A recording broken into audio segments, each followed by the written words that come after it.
Good evening, everybody. We might get underway. Welcome to the final in the webinar series focused on stillbirth prevention and care as part of the 2020 National Stillbirth Forum, brought to you by the Stillbirth Centre of Research Excellence. I'm today's session chair. My name is David Elwood, and I'm the co-director of the Centre of Research Excellence in Stillbirth, also an obstetrician and maternal fetal medicine specialist from Gold Coast Hospital. So before we begin, can we just acknowledge the traditional owners of the land and sea on which this event is taking place? I realise that it's taking place all over Australia, and indeed we will have some international guests as well. I acknowledge elders both past and present, and that their cultural and heritage beliefs are still as important to them today. I also recognise those whose ongoing effort to protect and promote Aboriginal and Torres Strait Islander cultures will leave a lasting legacy for future elders and leaders. I would also like to respectfully acknowledge any Aboriginal and Torres Strait Islanders who are with us tonight for this webinar. So before we get underway, just a few housekeeping things. This is the 2020 virtual annual Stillbirth Forum. We held the first one in Brisbane last year, which was a great success. We had over 250 attendees. And this webinar series, this is the fourth in the series, and we hope that this will help you to get the latest information, but in a safe and very accessible format. We hope you find it useful. Before we, this is the list of the four webinars. This is the fourth one, timing of birth, and we're going to be talking about why timing of birth is important, what do women and their caregivers want to know about timing of birth, and how do we make that known. Those of you that are familiar with the Safer Baby bundle will know that this is really element 5 of the bundle. Before we begin, just to let you know that a recording of each session will be available at the end of the series.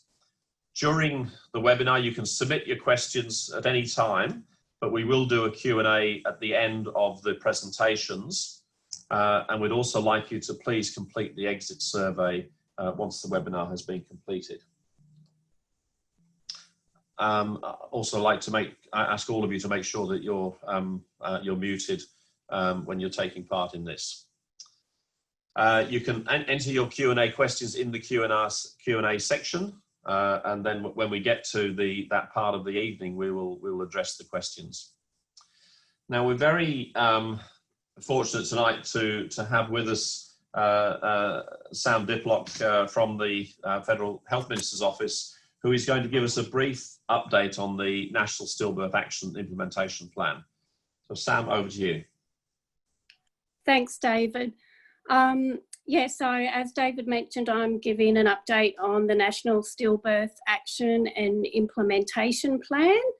We had initially anticipated it would be completed around mid-year, but the consultation period was extended due to COVID-19.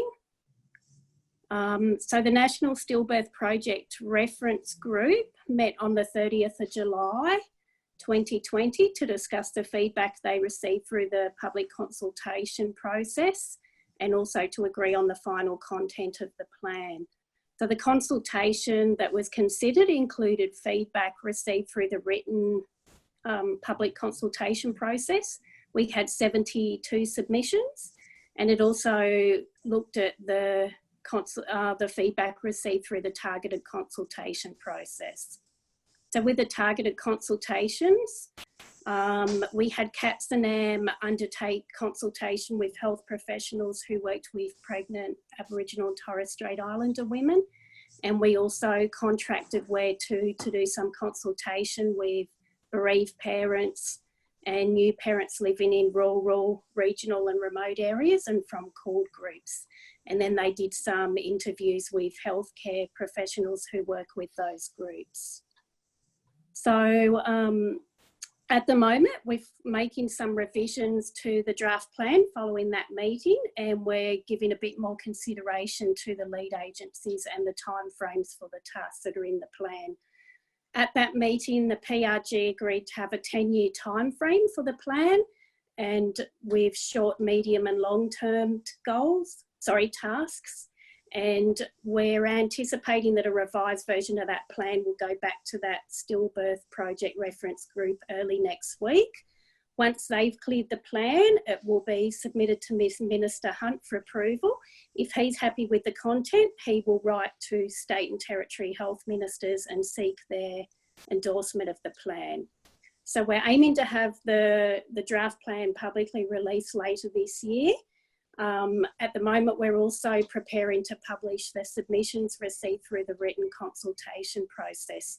So when people made those submissions, they had the option of publishing anonymously, not publishing it at all, or publishing. So we're going through and making sure that people wanted to publish anonymously don't have any identifying details, but they should all go up on the website next week. So making progress slowly but steadily. Okay, thanks very much, Sam. We do have time for a couple of questions if anybody wants to put any questions into the Q&A.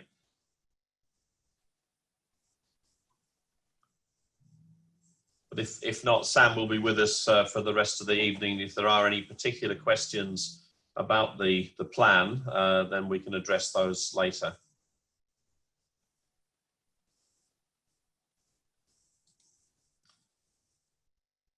Okay, well, let's move on to the main topic of the evening. So this is webinar number 4, timing of birth.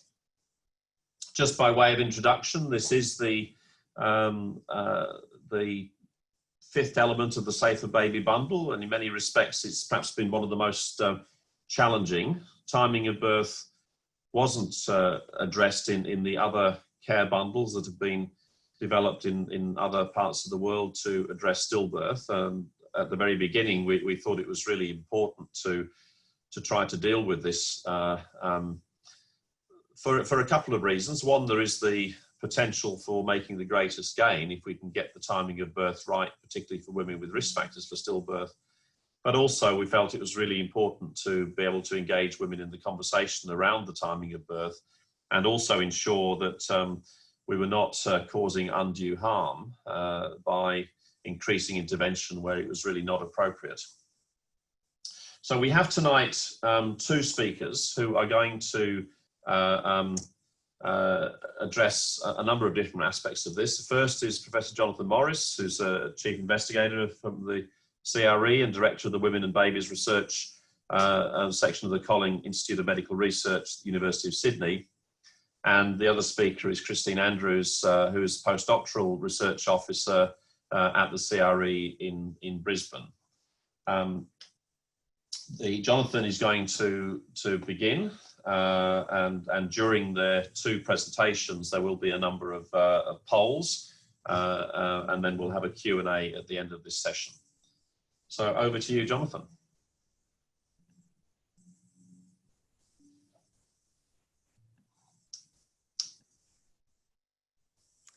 So thank you, David. Thank you to the CRE for the opportunity to present tonight. And as you've heard, myself and Christine will address this issue about what is the most challenging element of... Oh, the host has asked me a question. Stop my video.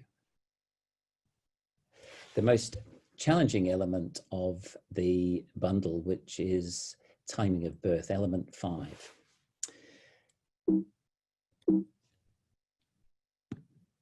So why is timing of birth important? For every baby, there is an optimal time to be born. And I think stillbirth obviously is a tragedy regardless of the gestational age at which it occurs.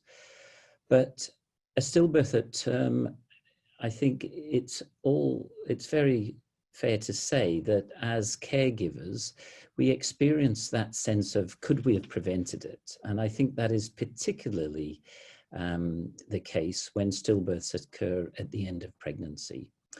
And so therefore, a challenge of maternity care is to offer early planned birth in pregnancies that are at risk, thus preventing stillbirth, But as we've heard, we don't want to cause unintended, unnecessary harms.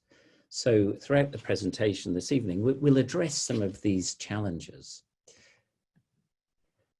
The fifth element, as we've heard, is about trying to help decision-making about the timing of birth. And that decision-making we see absolutely essentially has to be a shared decision-making model.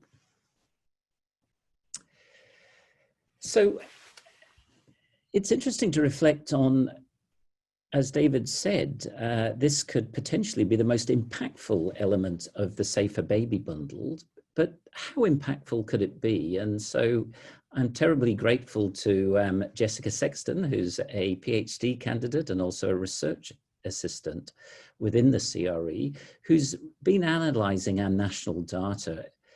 People have said if you want to change anything, you have to measure it. So it's really important that we use the data to drive our practice, to inform our decision-making, and to share with those with whom we're making those decisions.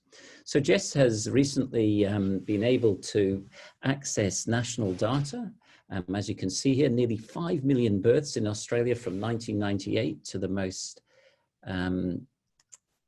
recent being in 2015. So these data from the AIHW.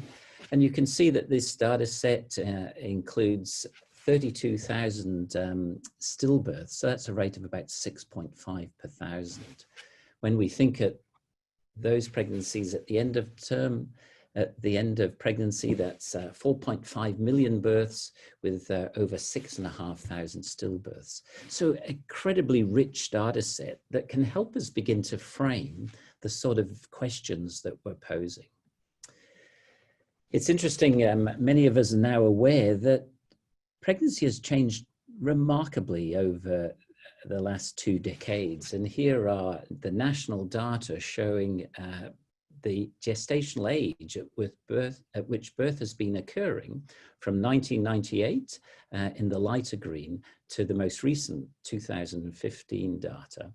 And as you can see, generally, year on year, there's been this trend that I think every state and territory have previously demonstrated, that birth is getting earlier. And the reason birth is getting earlier, people have shown, isn't because pregnancy is shorter, labor is happening earlier, but we're making decisions to end a pregnancy. And these changes in gestational age at 38, 37, 36, and 35 weeks are increasing because we are making decisions to end pregnancies early in the belief that we're improving outcomes for the mother and the baby. And so I think these data allow us to begin to challenge that notion, to add support to where that is appropriate, and potentially caution us to where it's not. Looking at these data, it's quite unusual. Something very unusual happened in 2009, and that might be something that may be worth investigating.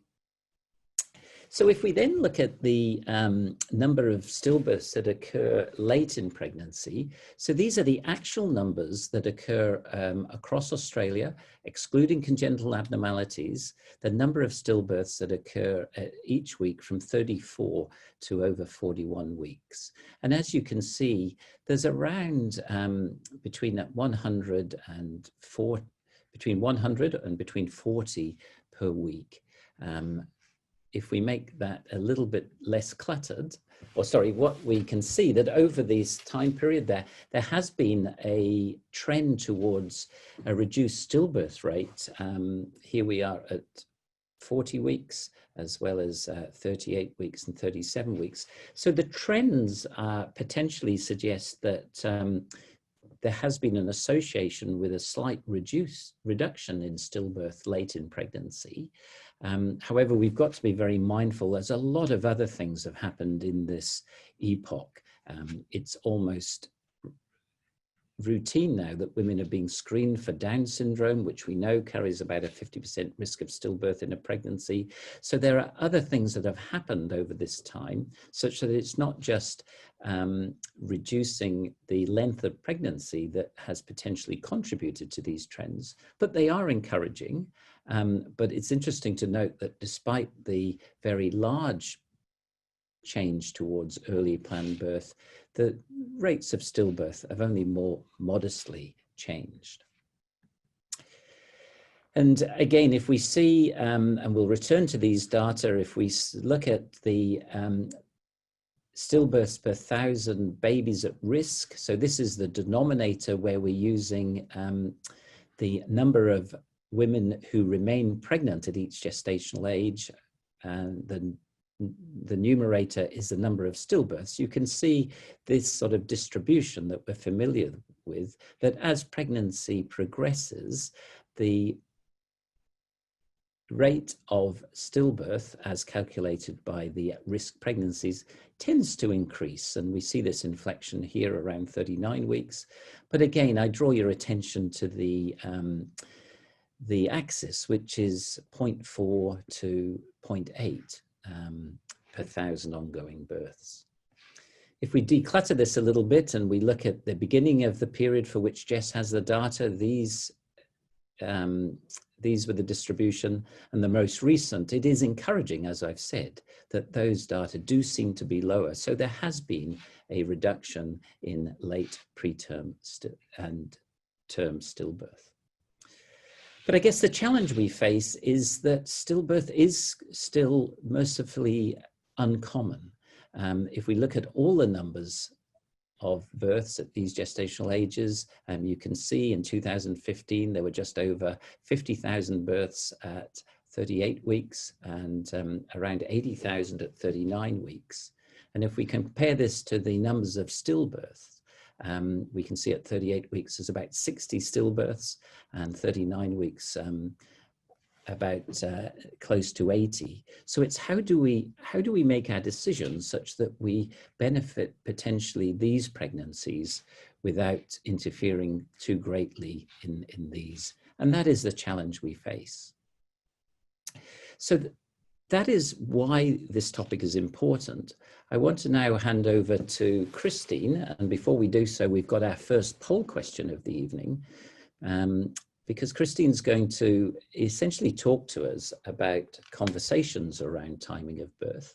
And we want to ask you, when do you think a discussion about the possibility of offering planned birth should be held? Should we have that conversation at all? As you can see, the poll question there says never.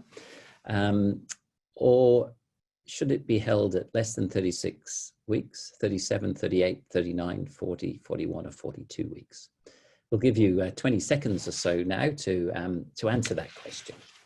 When do you feel a discussion about the possibility of offering planned birth should be held in pregnancy? Someone's asked how to access the poll question. Oh, here we go.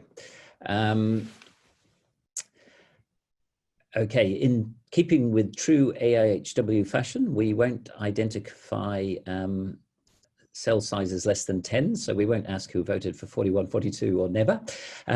Interestingly, about half of respondents seem to consider that a discussion should be held, and that should be less than 36 weeks. Excellent. We'll return to this maybe later in the forum. I'll now hand over to Christine. Thanks, Jonathan. Hopefully that screen is sharing properly now. So as Jonathan mentioned today, I want to share with you some of the research that the CRE has undertaken broadly around conversations about stillbirth risk and risk prevention, but also more specifically, discussions and decisions around optimal timing of birth. So as both David and Jonathan mentioned, the fifth element of the bundle is around improving decision-making about timing of birth for women with risk factors for stillbirth. And as also indicated, there is a need for further research to optimise this element. And this is an ongoing and active area of research for the Stillbirth CRE. So the key objectives from our most recent consultations with both women and healthcare professionals were to understand their views, to inform best practice education around having conversations about timing of birth, risk factors and stillbirth prevention. And we wanted to explore how this information was being shared with women, and importantly, how these conversations were received. And thirdly, we also wanted to better understand usage and satisfaction with current resources and information provided around stillbirth risk and timing of birth options. So I'm going to share with you a snapshot from the data that's been collected since the beginning of this year. And I should acknowledge here that this was a team effort and that there were many people from the CRE that have contributed to this work. So I'll be presenting some data that's relevant, which was collected by the Safer Baby Bundle pre-implementation surveys of women and healthcare professionals. So these surveys were run from January to June of this year and were undertaken at sites in New South Wales and Queensland that are participating in the state-led implementation programs supporting the Safer Baby Bundle. So we had over 1,000 women and we had 1,148 maternity clinicians respond. In April, with the assistance of communications and design company 89 Degrees East, we conducted one large focus group, which was online with 30 women.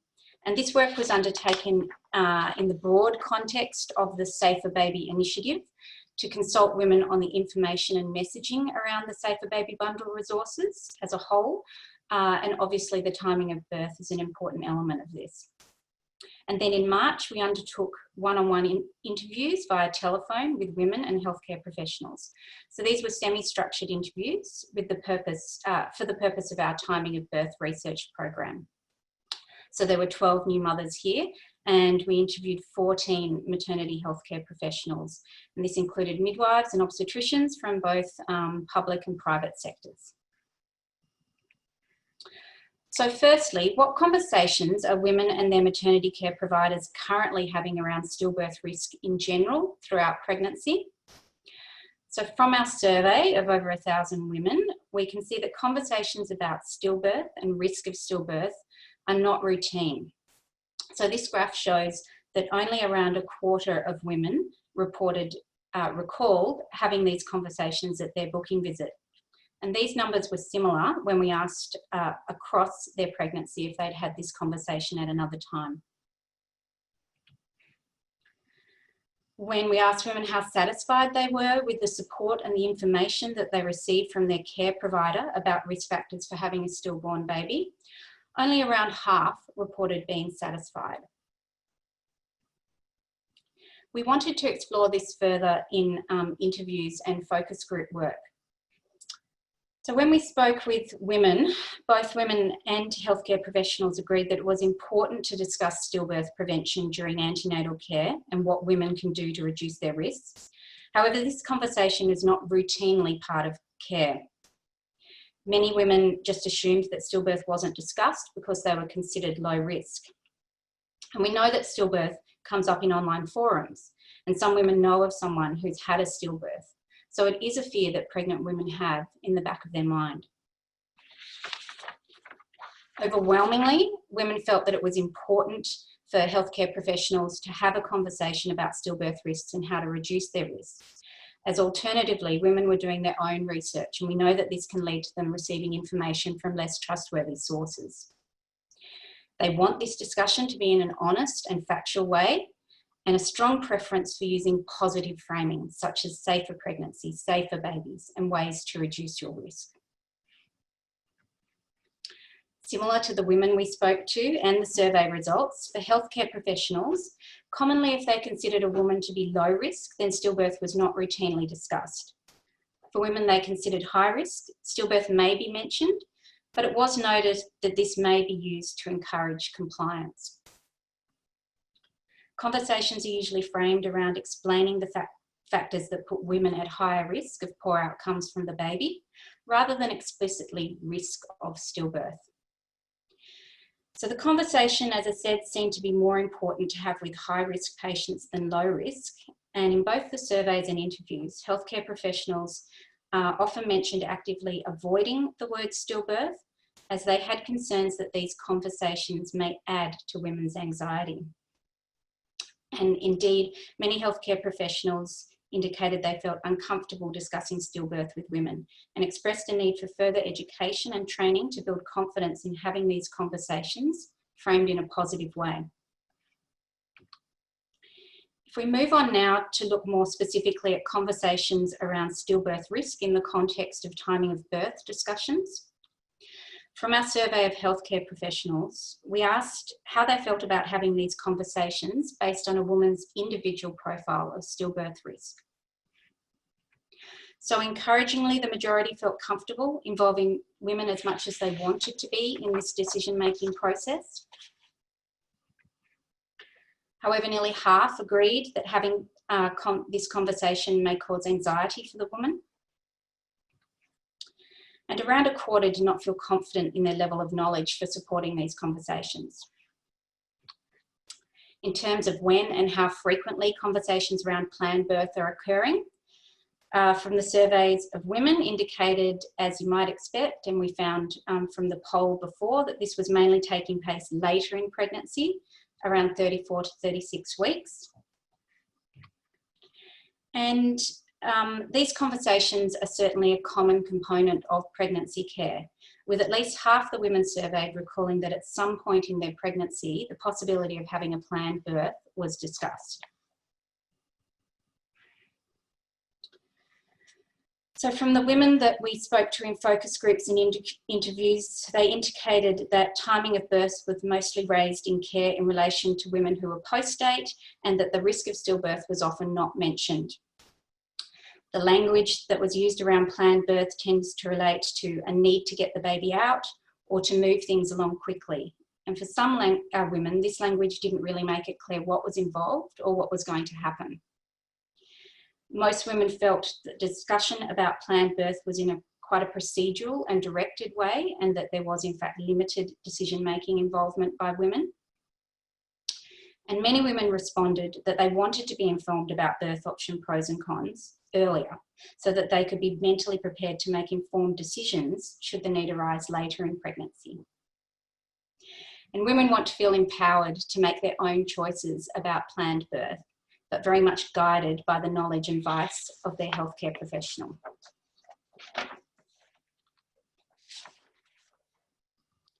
Healthcare professionals indicated that time of birth discussions usually had around 36 to 38 weeks. However, for high-risk women, this conversation may start earlier, around 35 weeks. And it was noted that this conversation is most commonly had with the obstetrician rather than the midwife. However, there was a preference for this ideally to be a collaborative appointment with a woman and her partner, a midwife, and an obstetrician. Many clinicians prefer to use language around avoiding pregnancy complications rather than directly referring to stillbirth risk, with risk of stillbirth more likely be mentioned if a woman wants to progress the pregnancy past 41 weeks. And as we've already heard tonight, many acknowledge that this is a very complex conversation and it can be very difficult to balance the needs and preferences of women with the safety of mother and baby. And when asked, clinicians felt it would be helpful to have a guided tool which outlines the options, risks and benefits that they could use to help aid these conversations. If we look at training needs, only around 1 in 5 indicated that they felt adequately trained and did not need any further training in this area. And from the interviews, a theme to emerge was the need for a broad consensus to the approach for timing of birth discussions with clear guidelines. Currently, there are different views, and the differences were particularly apparent between obstetricians and midwives. And it was noted that often these decisions and discussions are based around individual clinicians' practices and beliefs.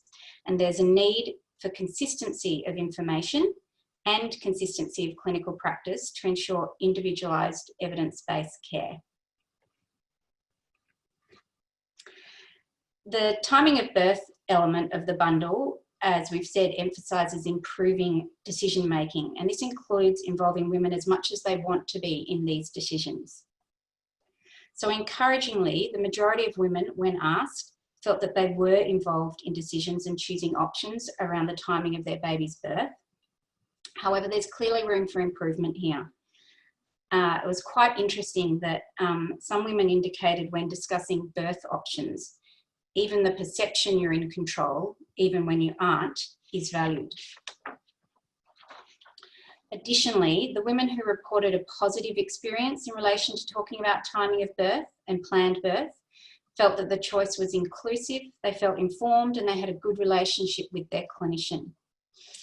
indeed, they emphasised and noted, and this was both women and care providers, that for these difficult discussions and decisions, building the relationship with the woman through continuity of care was important.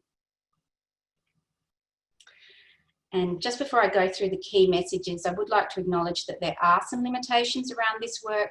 Obviously, the views expressed here were collected from a relatively small number of women and clinicians, and we do recognise the very high importance of undertaking further consultation with specific groups of women, and in particular with Aboriginal and Torres Strait Islander and migrant and refugee women and their families.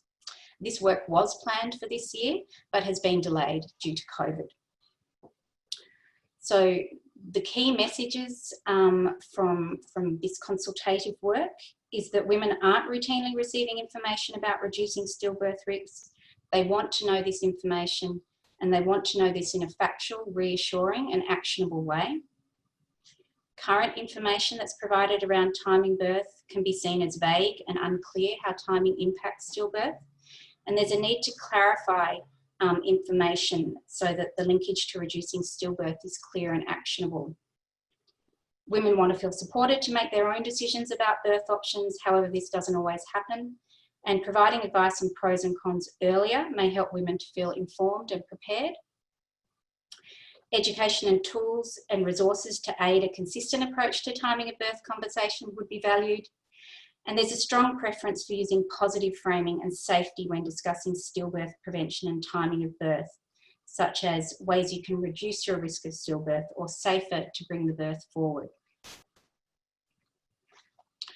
So these data have provided us with some really valuable insights about what women and caregivers want to know, and Jonathan's going to expand on this further in his next set of slides.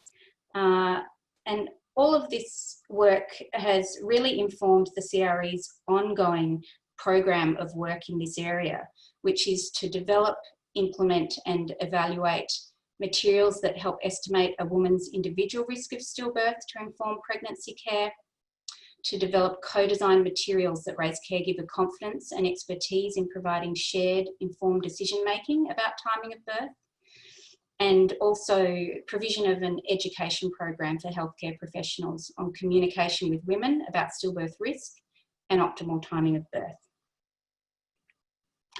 Finally, just like to acknowledge the Safer Baby Bundle Timing of Birth Research Group, and of course all the women and clinicians who were kind enough to undertake the surveys and the interviews with us. Thank you. So as I say, we'll return to some of those. I now just want to address some of the challenges with respect to this decision-making about the timing of birth for women.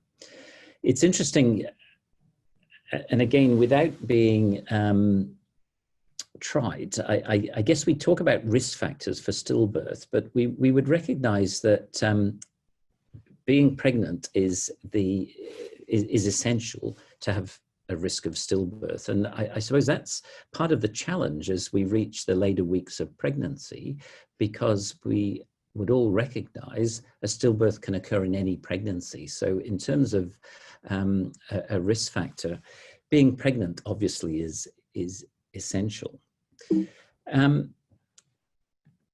If we look at the position statement I referred to earlier that the CRE have issued, and it's been supported by all the major organizations, be they parent support groups, be they professional colleges, the College of Obstetricians, Midwives, there has been strong support for this position statement. And it's interesting because it reads, planned birth to reduce the risk of stillbirth should be targeted according to a woman's individualized risk, taking into consideration the possible adverse consequences of planned birth before 39 weeks. I think obviously in that sentence, it's interesting to reflect on the possible adverse consequences. And I just want to explore some of those over the next few minutes. I think as we've seen from earlier in the presentation, these data show the distribution of births in Australia. And I've mentioned that this change over the years has been due to planned birth. So it's us as caregivers choosing to intervene has driven this change. And you can clearly see that this is this inflection point at 37 weeks. And it's always surprised me because in my own clinical practice, you know, it's almost as if, you know, 36 weeks, 6 days bad, 37 weeks good.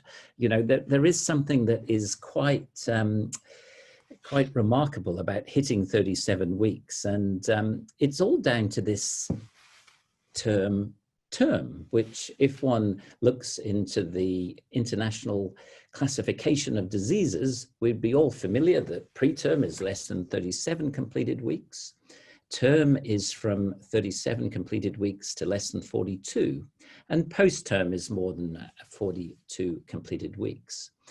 And I think it's fair to say that we make decisions at term or based on 37 weeks, because for a long time there was this acceptance that babies do universally well across the continuum from 37 weeks to 42 weeks. It's quite interesting then if one then says, well, how did we get there? You know, how did we get to this term? And as I say, it's this expectation that newborn outcomes are uniformly good across this, what is this 5-week interval? And so it's interesting, how did we get to this term? And it's this gentleman who is responsible, who is legendary. If you go to Finland, he's on a stamp. He was a pediatrician. He himself apparently was born small, but lived to be over 100. So obviously a remarkable individual with, we'd all want some of his genes. I guess he was also quite interesting because he was interested, and this is in the days before ultrasound and people using apps to determine the length of their cycle and how far pregnant they were. All they could really do in those days was weigh a baby and see how it did in the newborn period. And they recognized that some babies didn't thrive and some babies did. And the ones they didn't thrive, fortunately, we've replaced the wording because they were called congenital weaklings. Yes. We're really bad in maternity care, aren't we? Particularly in the medical profession. You know, we talk about incompetent cervixes and failure to progress. We must really use our language better. But fortunately, we've done away with the term congenital weaklings. But it basically was describing those babies that didn't thrive well when they were born.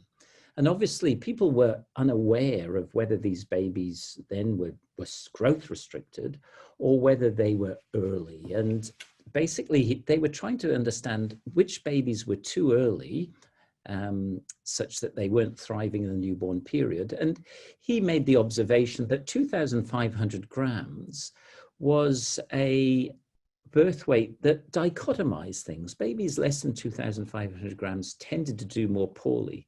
And bear that in mind as we look at some of our later data. So what then happened is that the definition of prematurity was therefore historically a baby that weighed 2,500 grams or less at birth. And then it was, I think, in the 40s or 50s, that the WHO said, well, at what gestational age does 2,500 grams lie on the 10th centile? And on the basis of this, we adopted that 37 weeks was term. And so it's a statistical definition of 37 weeks. And I think our recent data now are challenging the concept. And we know clearly that babies don't do as uniformly well if you're born at 37 weeks compared with later in gestation. And this has led to calls, particularly from the US, to begin to think about changing the definition from early term, which is from 37 to 38 weeks, 6 days, full term from 39 weeks to 40 weeks, 6 days, late term from 41 weeks to 41 weeks, 6 days, and post-term beyond 42 weeks. And I think whether or not the classification gains utility, I think the thinking is really helpful for us. So, you know, the question is, you know, in late preterm or early preterm birth, when is safe? What are these possible adverse consequences that the statement asks us to consider. And I think what has become very clear in the last decade or so is the tremendous amount of brain maturation that occurs in these final few weeks of pregnancy.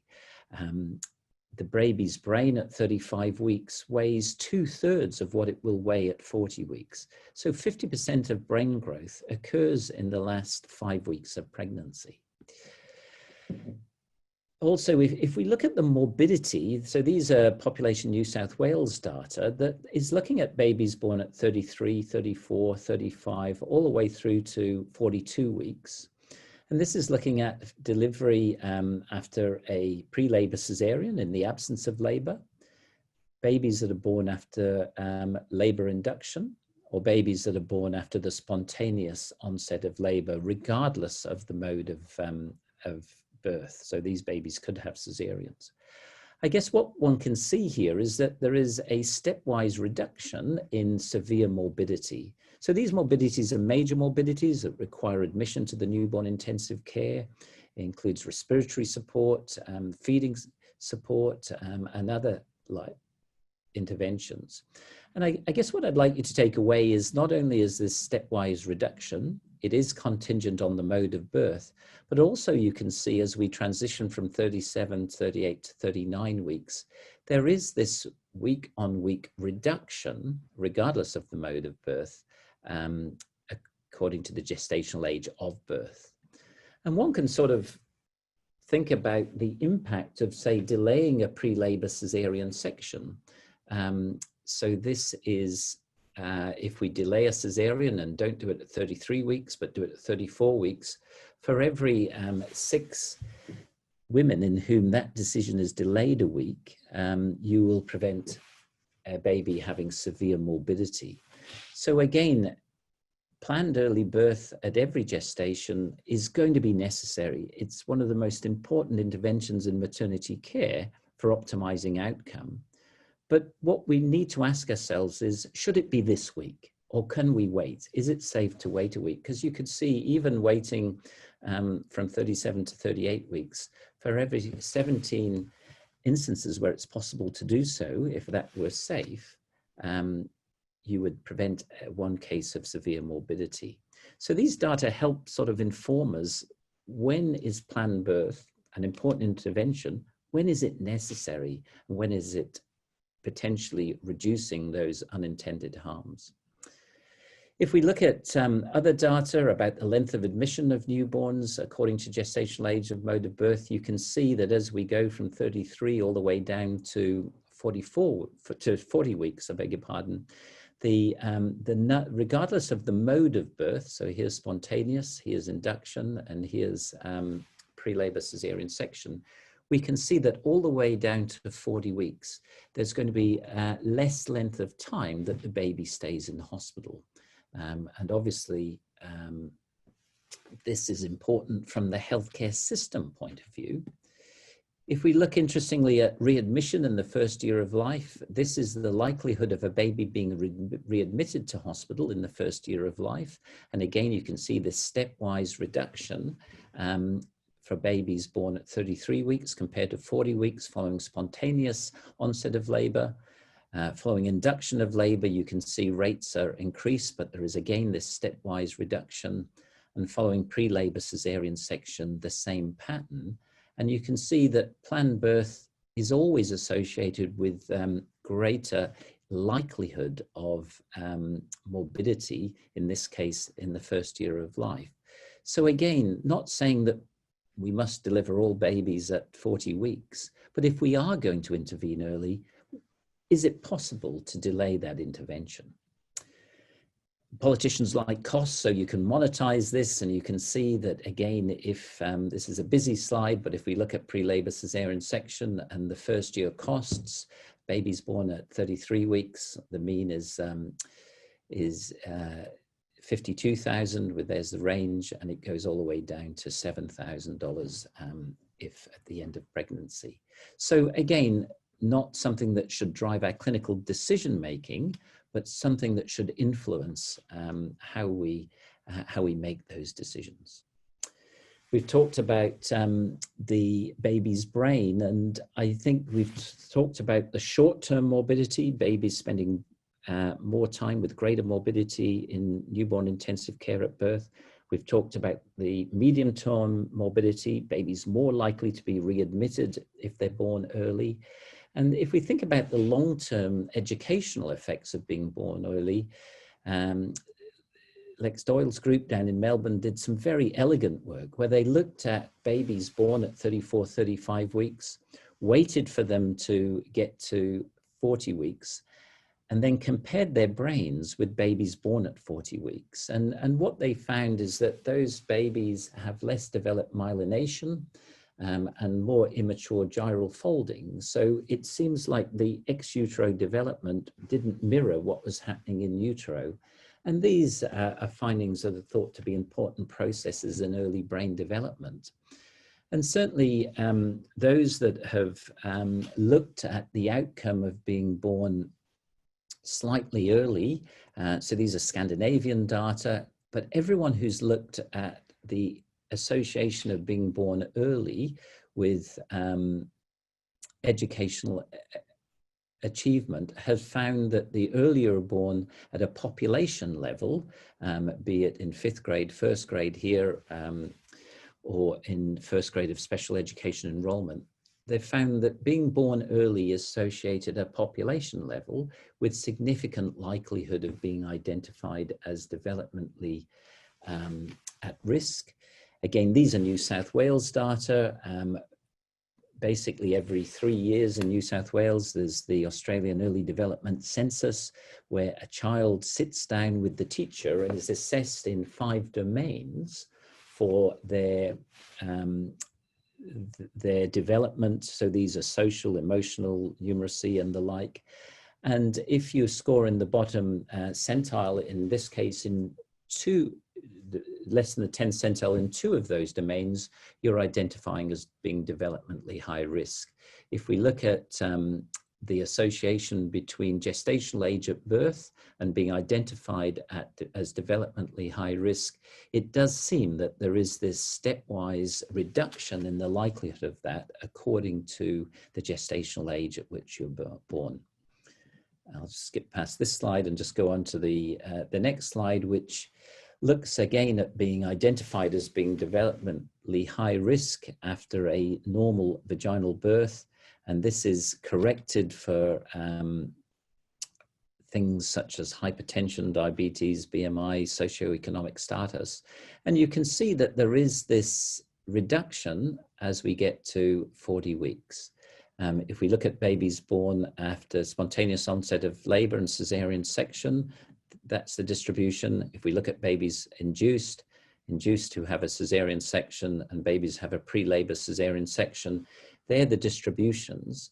And what I'd like you to take away is that it's clear that no matter what the comparisons are, that as we go down to 39 weeks, the likelihood of being identified as developmentally at risk reduces. And it does seem as though, you know, from these data in the long term as well, for the baby's education, that around 39 weeks is the best time to be born. So I guess there's some of the possible adverse consequences of planned birth before 39 weeks. So we do need to take those into account. And I think if we're balancing these considerations, it's clear that planned birth prior to 39 weeks should be reserved for those women who are at the highest risk of concerns about their health or the baby's health as stillbirth. And so the position statement further goes on to say that there should be a 5-step approach, because if we are going to reserve intervention for those women at the highest risk, we need to assess that risk. And it's advocated that there should be that risk assessment in early pregnancy. Obviously, there needs to be tests and further investigation as required. We then need to reevaluate and reassess risk as we get to 34 to 37 weeks, because things occur in pregnancy, such as hypertension and diabetes and growth restriction. We need to plan for increased surveillance where appropriate. And then it's this final element, again, number 5, how do we come to shared decision-making on the timing of birth? When do we intervene? So Tanya Nipiter, who's a colleague of mine a number of years ago, did her PhD and interviewed people about, what from the clinician's point of view, what is it that drives decision-making? And it was interesting, these little vignettes, because I think what we take away from these vignettes is that in the caregiver's mind, there's this culture of anxiety and fear. And, we get words like anxious, it's someone's fault, it's litigation. And I think as we reflect back on those substantial population changes in early planned birth, I think a lot of it is due to this fearfulness and anxiety. So the 5th element needs to help people, give them confidence to make decisions about intervening at the right time. And so the CRE is putting together this risk assessment where, what are those pre-existing risks at the beginning of pregnancy? We should obviously plan birth early. If there's pre-existing diabetes, there's a previous stillbirth, there's existing hypertension. But what about the pregnancy complications of SGA, gestational diabetes, preeclampsia?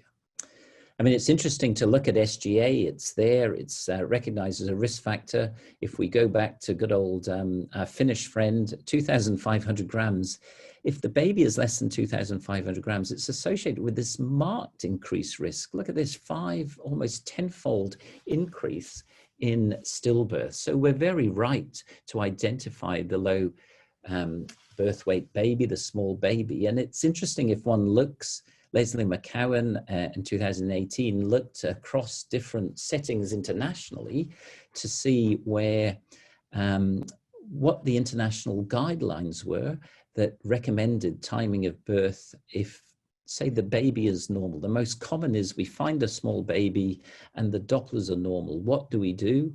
And you can see in Canada, it suggests discuss delivery at 37 weeks. In Ireland, they say you can go up to 40 weeks. In the United States, they suggest 38 to 39 weeks.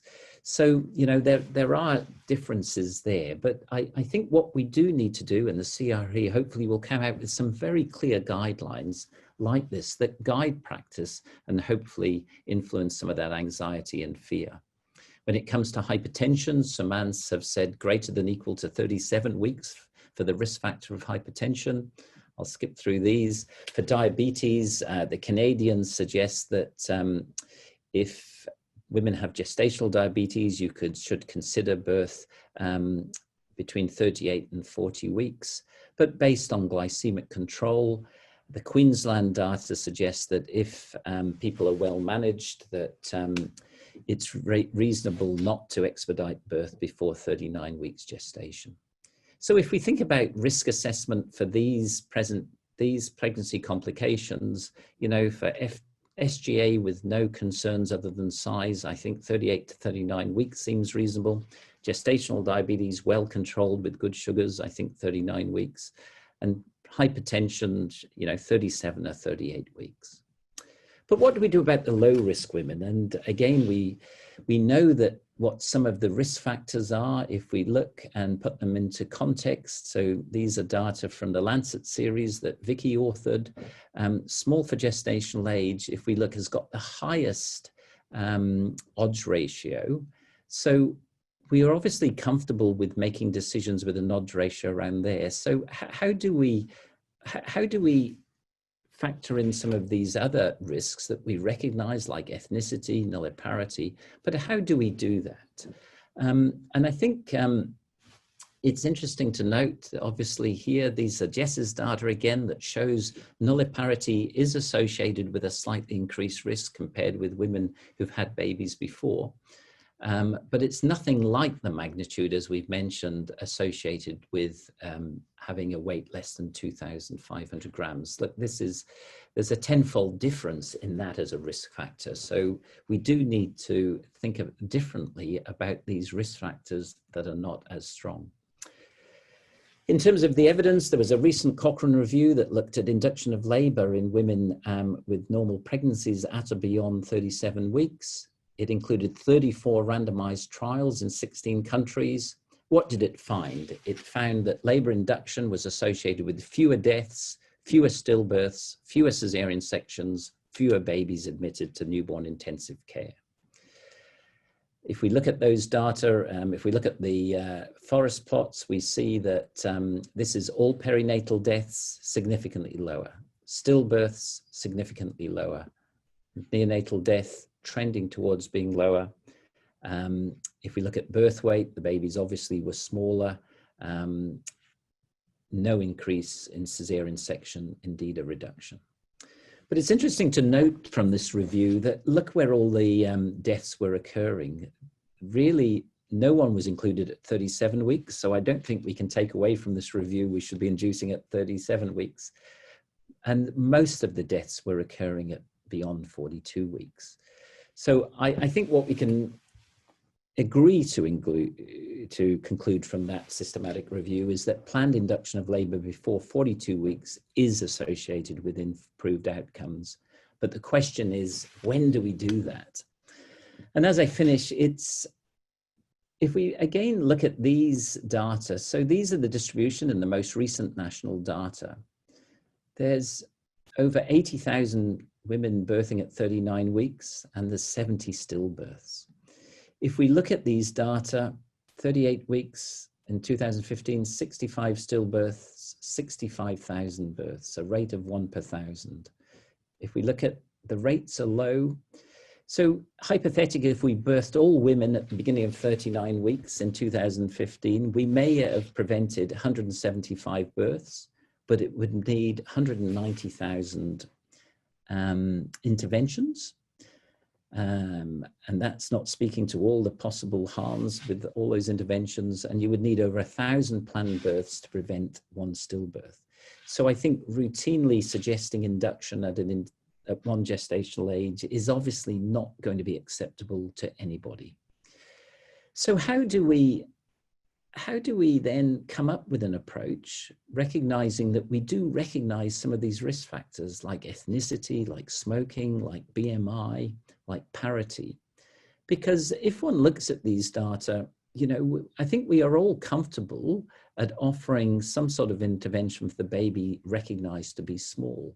So if there were a way of aggregating these risk factors to approach something like that, could we come up and with a consensus that there is a way of managing and offering management to women at risk?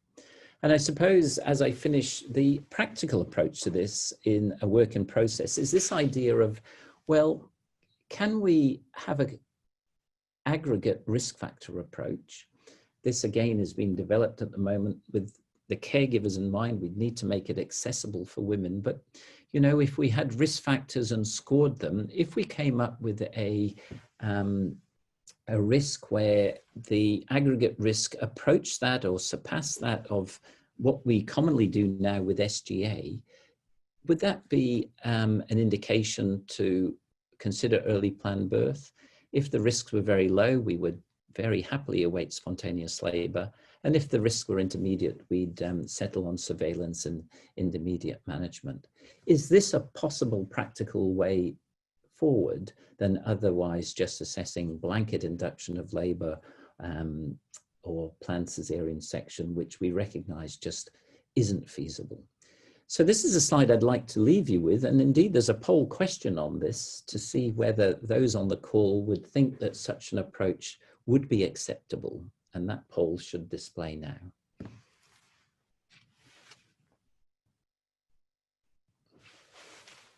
And the poll is very simple, is would you find such a tool helpful to guide your decision making around timing of birth? So simply yes, no, or not sure. Excellent. Thank you for those responses, and thank you for your attention. I really appreciate that. And I shall hand over to our chair for the evening. Thank you very much. So thank you, Jonathan. And I'm glad that the overwhelming majority of our participants answered yes to that question, because we've been thinking about this for quite some time and trying to work out the most appropriate way to do this. The Q&A now will run for about 20 minutes. Now, I'm mindful that there have been a number of questions asked as we've been going through the presentations, some of which may well have been answered by the presenters. And what I'm going to try and do is pick out some questions and then direct those to either Jonathan or Christine, or indeed some other members of the CRE team that are on the call.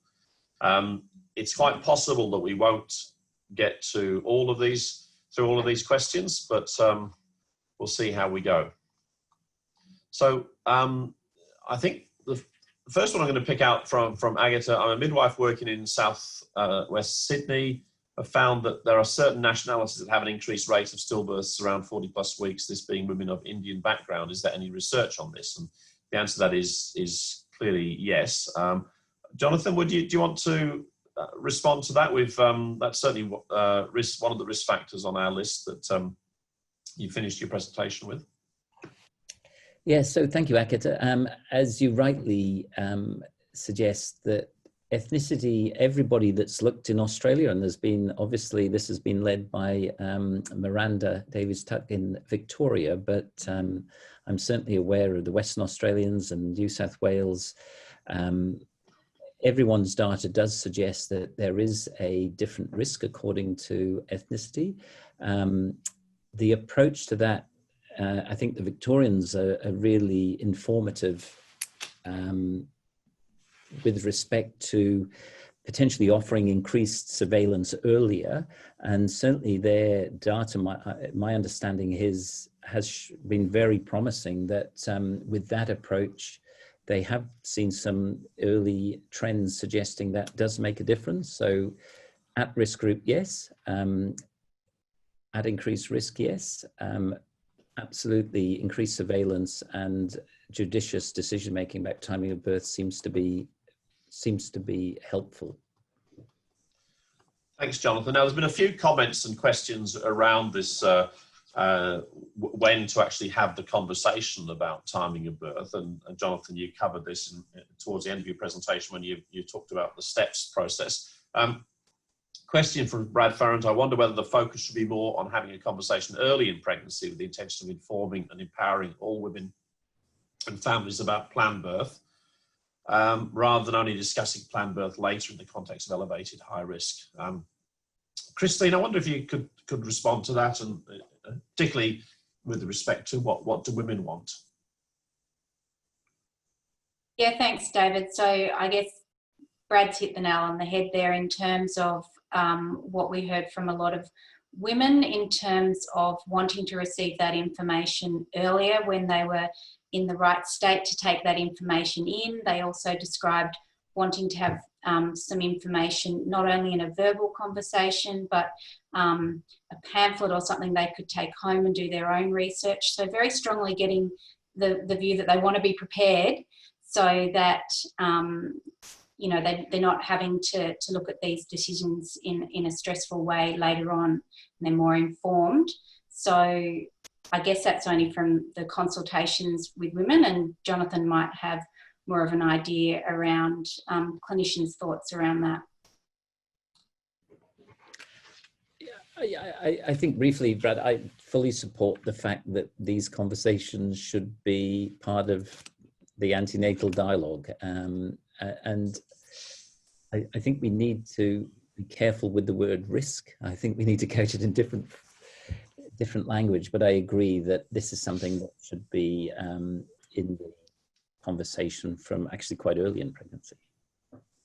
Thanks. So there's an interesting point there from Daryl Collett, which I haven't really considered before, which is what the values of these Q&As. Is there an assumption that the mother knows that when the obstetrician is talking about a planned birth, that she is not confusing it with the birth plan? I mean, I guess this illustrates the importance of language, and that when we talk about something, I mean, we've used the phrase planned birth to describe an intervention such as induction of labour or a caesarean section, a pre-labour caesarean section. But that's an interesting point, that it can be confused with the idea of having a birth plan. I might just take that as a comment. I'm not sure we can answer that with any data. I'm going to move on to a related comment, well, perhaps not quite related to that, but this is really about to what extent we factor in the woman's choice into the shared decision-making. Comment from Jane Warland: it would be important to add the woman's choice to the risk factor tool, i.e. the woman is not comfortable waiting and requests birth at a particular gestation. She's been informed about pros and cons of waiting. Sorry, I've lost Jane's comment there. Where have we gone to?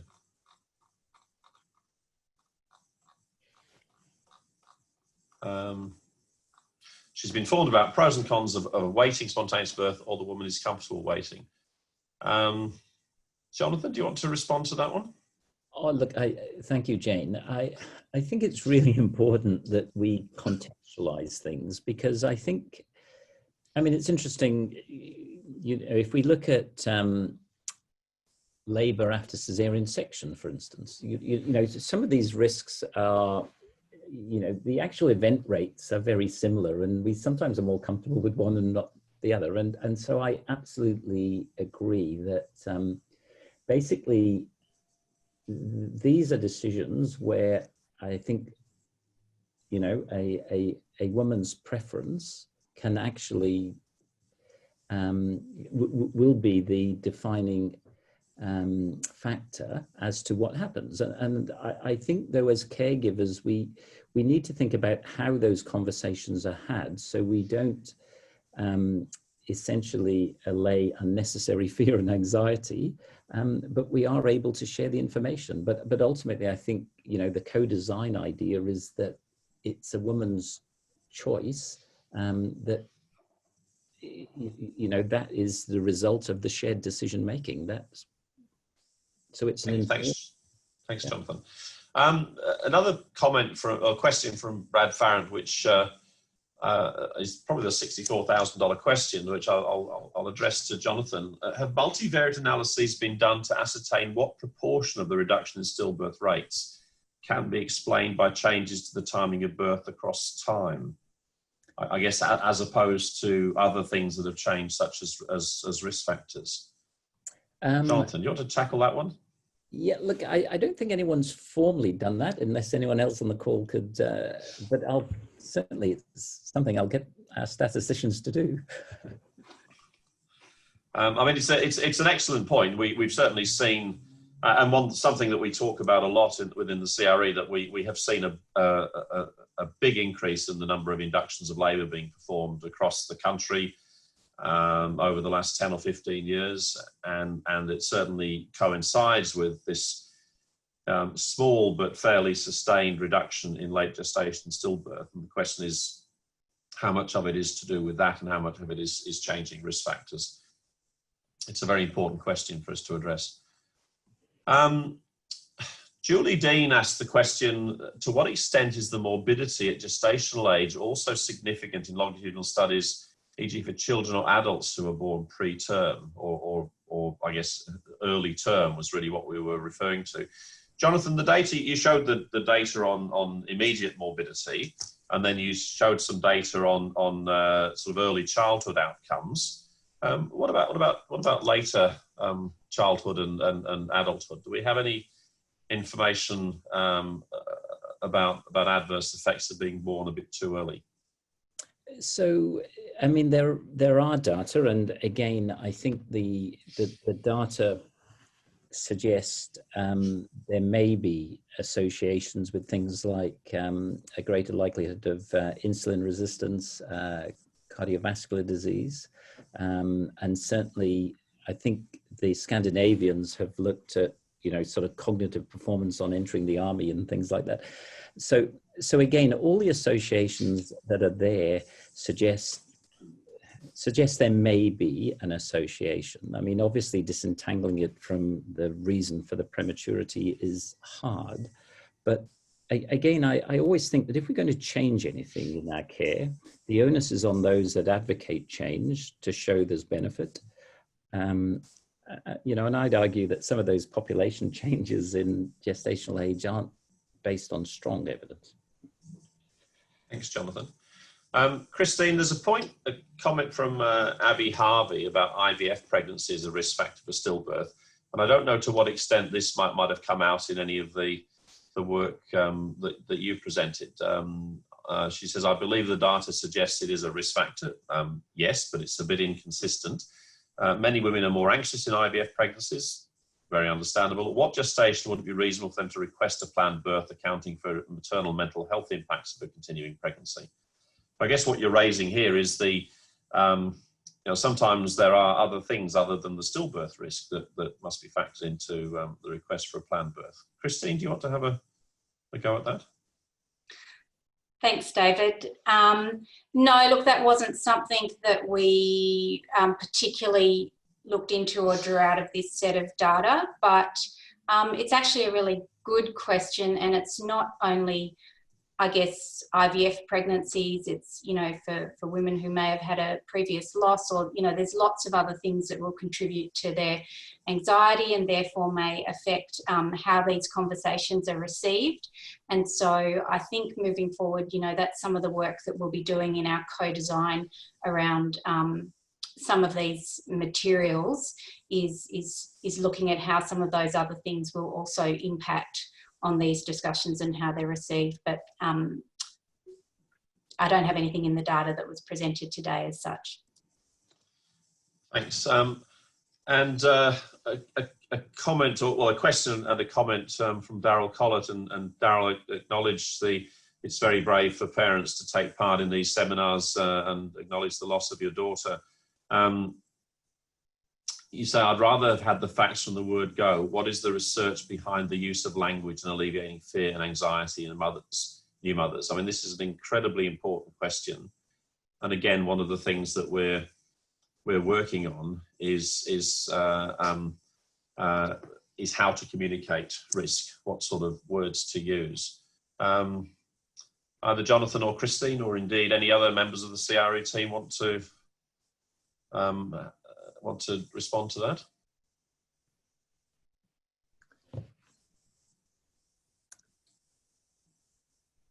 Yeah, I mean, I think often when we want to know these things, we need to ask women, don't we? I guess, David, probably the only thing to come out there that really resonated with me from talking with women is as researchers and even as clinicians to get government funding and to put in grants, we tend to use the rate of stillbirth as, you know, 6 per 1,000 or 6 babies a day or whatever that might be. And for women in our focus group work, that didn't really resonate. They really wanted to know what their individual risk was and to have it put in some sort of perspective. So I think you're right, it is a big question, and, you know, everyone has a different perception of risk, and we really probably need to do a lot more work around that as to what different women will perceive risk as. Thanks, Christine. I'm going to invite Vicky Flanady to make a comment as well about this incredibly important question. Vicky? Thanks, David. Yes, it's a fantastic discussion.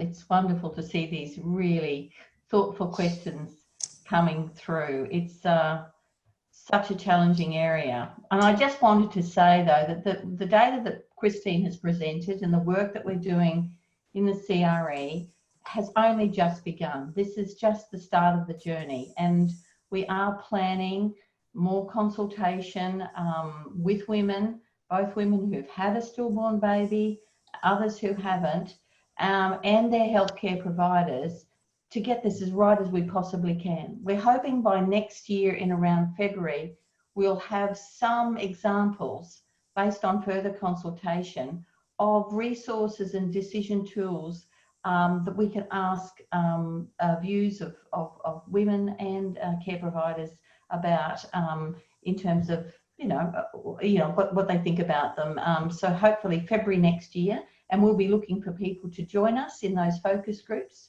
and discussions in the meantime. So yes, just the start of the journey, and really appreciate the discussion here tonight. Thanks, Vicky. We're rapidly approaching the end of the time allocated for the Q&A. I'm just going to point out a comment from Joe Sade, important comment. Part of shared decision making regarding timing of birth needs to include discussion about the limitations of fetal monitoring, such as CTG or ultrasound in late pregnancy, rather than implying that these tests are perfect. And certainly this was something that we was quite challenging when we were writing the position statement and talking about the value of increased surveillance in high-risk pregnancies as a means of perhaps prolonging gestational age and providing some reassurance. But it's the comment that Joe's made there is absolutely right, that we just do not have the perfect tests. I'm just going to quickly flip through the list and see if I can identify any other comments. Brad, as a bereaved parent, I can only reiterate Daryl's points. I think clinicians' fear of frightening parents is often bigger than any fear that having honest and open conversations about stillbirth with parents generate. I think that's absolutely right. Over the time that I've been involved in this, I think my use of language has changed a lot. But I think it is something that is coming out in our conversations with clinicians, that we really do need to equip people with the words to use, because it can sometimes be quite difficult to find those words. So look, I think I'm going to call a halt to the Q&A at this point. We've got about 6 minutes left before we're due to finish. So I want to make some closing remarks and just talk about some of the resources available. This next slide here gives you a summary of all of the Safer Baby Bundle resources that are available. There are position statements, there are care pathways, there are brochures for women.